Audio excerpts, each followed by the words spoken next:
And I don't think we should get confused about the downloads being stolen. Yes, they had to be stolen first in order for people to pay attention to them, but that's all sort of working itself out if you think about it. So the doom and gloom on the music industry is really a self-professed PR release.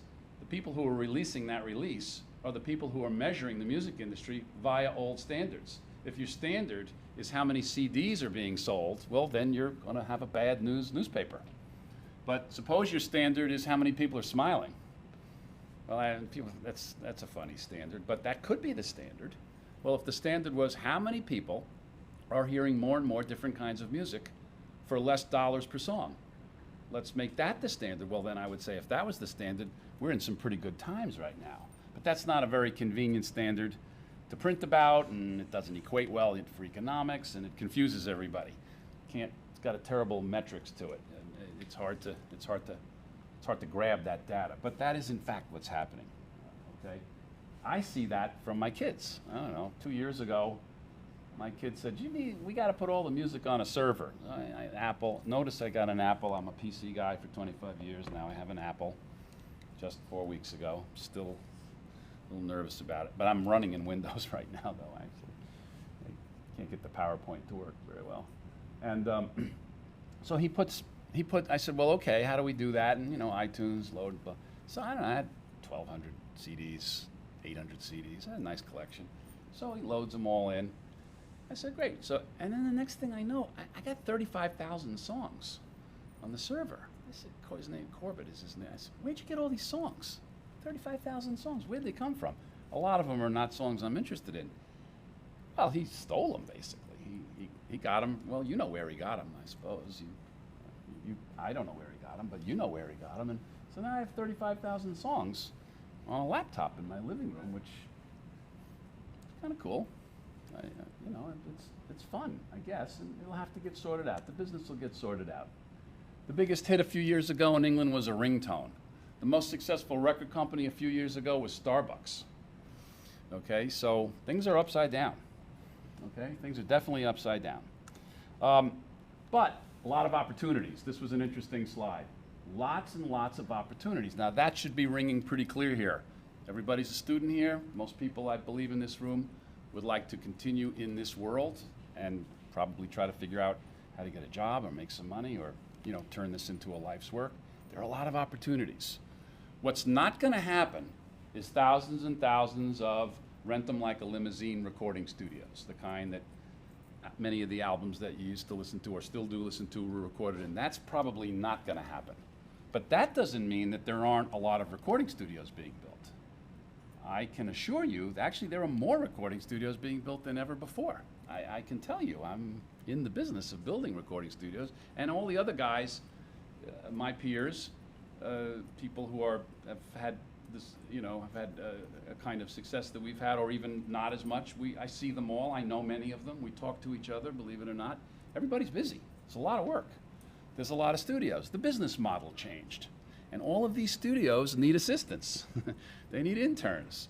Every third church has a recording studio. Every cruise boat has a recording studio. Every high school has a recording studio. Every advertising agency has a recording studio. A third of the studios that we're doing in our office for the last few years have been done by amateurs. By that I mean people who've made their money somewhere else and they just want a studio. They like recording studios. They like music. They love recording. Some of them are pretty sophisticated. Some of them are very sophisticated. That's what they want to do. They like the action. So there's a lot of, and they're going to need people to help them with it. So there's a lot of activity. There's plenty of music being made. And so this says, okay, so despite the well-publicized few large studios that have closed, and I'm in New York, I'm sure everybody knows that the Hit Factory closed 2 years ago and Sony Music closed, but when the Hit Factory closed, it was full. It didn't close because it wasn't full. It was completely full. It closed because the real estate was worth too much money. That's why it closed, okay? So let's take a look at this guy. So let's look at the audio food chain. How's music distributed, how's it listened to, and how's it produced? How was it and how is it? So This is why we used to listen to music, and this is a little depressing because this is more or less how we listen, most people listen to music now.